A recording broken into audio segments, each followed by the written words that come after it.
Hello everyone. तो episode की शुरुआत होती है अगली सुबह से, जहां जी श्वान सोकर उठती है और बेड को ठीक करती है। अब हम सोंग झाओली को देखते हैं, जो कि नाश्ता बना रहा होता है और नाश्ता बनाते हुए बहुत ज़्यादा खुश लग रहा होता है। और वहां पर जी श्वान आ जाती है। अब उन दोनों को डाइनिंग टेबल पर नाश्ता करते हुए दिखाया जाता है, जहाँ वे एक दूसरे से बातें कर रहे होते हैं।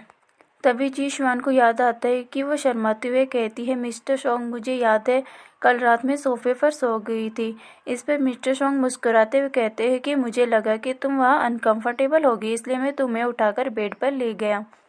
तो क्या फिर हमारे बीच? जी श्वान तुरंत उनकी बात काट देती है और शर्माते हुए कहती है, थैंक यू मेरा इतना ज़्यादा ख्याल रखने के लिए। चलिए अब खाना खाते हैं। जी श्वान जब खाना चखती है तो वह बहुत ज़्यादा स्वादिष्ट होता है और वह हैरान रह जाती है। वह मिस्टर सोंग से पूछती है कि इतना अच्छा खाना भी बना लेते हो, आपने अकेले रहना कब सीखा? मिस्टर सोंग की आंखें नम हो जाती है और मिस्टर सोंग बताते हैं कि 20 साल पहले जब मैं सिर्फ 7 साल का था, तब मेरे पेरेंट्स गुजर गए थे। दादाजी सिर्फ मेरे भाई से प्यार करते थे, इसलिए मैं अकेला रहना सीख गया। इस पर जीश्वान कहती है कि 6 साल पहले मेरे पिताजी भी गुजर गए थे। फिर जीश्वान मिस्टर सोंग के पीठ के घावों के बारे में पूछती है।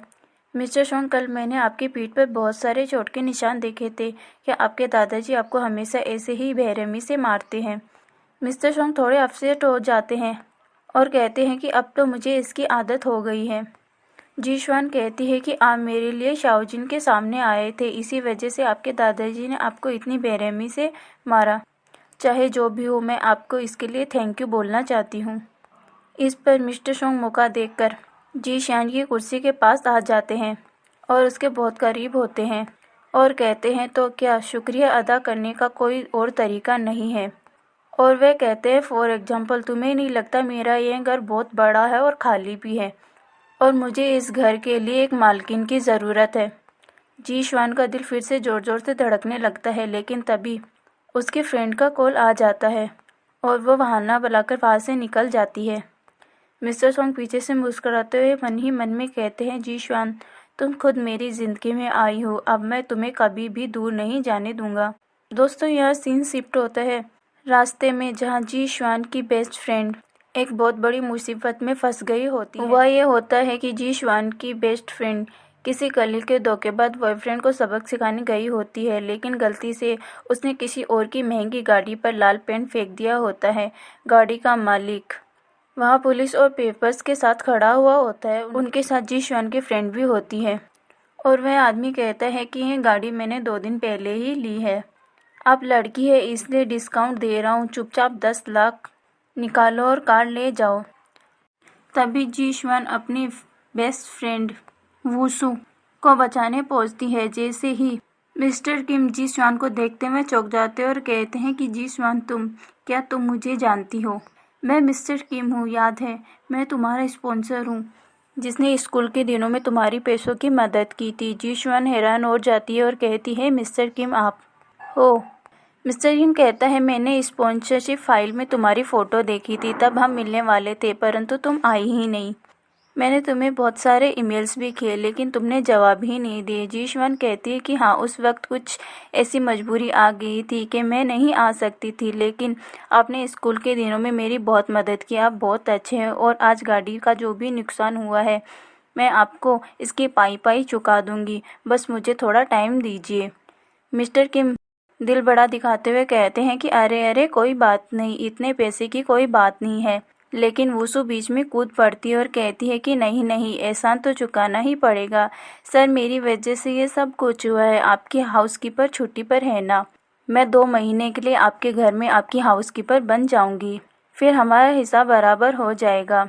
इस पर मिस्टर किम मान जाते हैं और वुसु भी बहुत ज़्यादा खुश हो जाती है। मन में सोचती है कि 10 लाख के बदले में सिर्फ 2 महीने ही काम करना पड़ेगा। वो जी श्वान को भी फोर्स करती है कि वो मिस्टर किम के साथ अपनी पुरानी अधूरी मीटिंग को पूरा करे और उसके साथ एक डिनर डेट पर जाए। दोस्तों, यहाँ सीन शिफ्ट होता है मिस्टर सोंग के ऑफिस में, जहाँ मिस्टर किम, जो असल में मिस्टर सोंग का ही एक दोस्त होता है, मिस्टर सोंग से मिलने आता है। मिस्टर किम अपने साथ कुछ लिमिटेड एडिशन घड़ियाँ और विनाइल रिकॉर्ड्स लेकर आता है और कहता है कि सोंग, देखो मैं क्या लाया हूँ। ये वही घड़ी है जिसके लिए तुमने मुझे ज़्यादा बोली लगाई थी पर हार गए थे। तुमने कहा था ना कि तुम इन चीज़ों को अपनी कब्र में लेकर जाओगे। अब बताओ तुमने क्या गलती की थी जो ये मुझे दे रहे हो। मिस्टर सोंग उसकी बातों पर ध्यान नहीं दे रहे होते हैं और एक अजीब सा सवाल पूछते हैं, मान लो तुमने कोई बहुत अच्छा काम किया और कोई दूसरा बंदा आकर सारा क्रेडिट ले जाए तो तुम क्या करोगे। मिस्टर किम कहता है यह तो इस बात पर डिपेंड करता है कि वो काम क्या था। मिस्टर सोंग कहते हैं जैसे किसी का स्पॉन्सर बनना। यह सुनते ही मिस्टर किम के पसीने छूट जाते हैं। उसे समझ आ जाता है कि मैं पकड़ा गया। वो डरते हुए कहता है कि यार सोंग, कल रात जी शुआन के दोस्त ने मेरी कार पर पेंट फेंक दिया था। जब उसने जी शुआन को बुलाया तो मेरे मुंह से गलती से निकल गया कि मैं उसका स्पॉन्सर हूँ। मैं खुद प्रॉब्लम में हूँ यार। और अब जी शुआन ने मेरे साथ मीटिंग भी फिक्स कर ली है। मिस्टर सोंग का चेहरा गुस्से से तमतमा उठता है क्योंकि वो असली स्पॉन्सर तो खुद मिस्टर सोंग ही थे।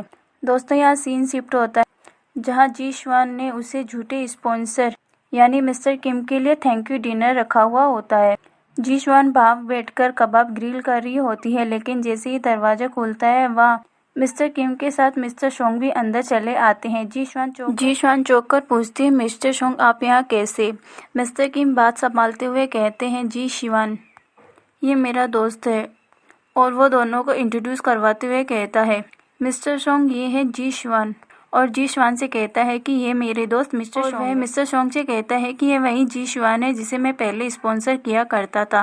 मुझे तो कल रात ही पता चला कि मेरे हाथों इतना अच्छा काम हुआ है। और यह सब बोलते हुए मिस्टर किम को डर लग रहा होता है और वह मिस्टर सोंग के गुस्से से काँप रहा होता है। मिस्टर सोंग ताना मारते हुए जी शुआन से कहते हैं, मिस जी मुझे याद है कि तुम्हारे ऊपर मेरा भी एक खाने का उधार बाकी है। अगर तुम्हें बुरा ना लगे तो क्या मैं आज की इस पार्टी में बैठ सकता हूँ। वैसे यह डिनर पार्टी उस पुराने स्पॉन्सर को थैंक यू कहने के लिए है या मुझे। जी शुआन कहती है कि ऑब्वियसली स्पॉन्सर को थैंक यू कहने के लिए और कहती है, मिस्टर सोंग प्लीज़ बैठिए। इसके बाद सब लोग खाने पे बैठते हैं। जी शुआन चिकन लाकर प्लेट में रखती है। मिस्टर किम डर के मारे मिस्टर सोंग को खुश करने के लिए अपनी घड़ी उतार कर दे देते हैं और कहते हैं कि सोंग ये लो मेरी घड़ी और ये बीफ चखो जो मैंने ग्रिल किया है। तभी मिस्टर किम जी शुआन से कहता है, जी शुआन तो उस टाइम तुम्हारा अकाउंट हैक हो गया था इसलिए तुम गायब हो गई थी। मुझे लगा मैंने कुछ गलत कह दिया था।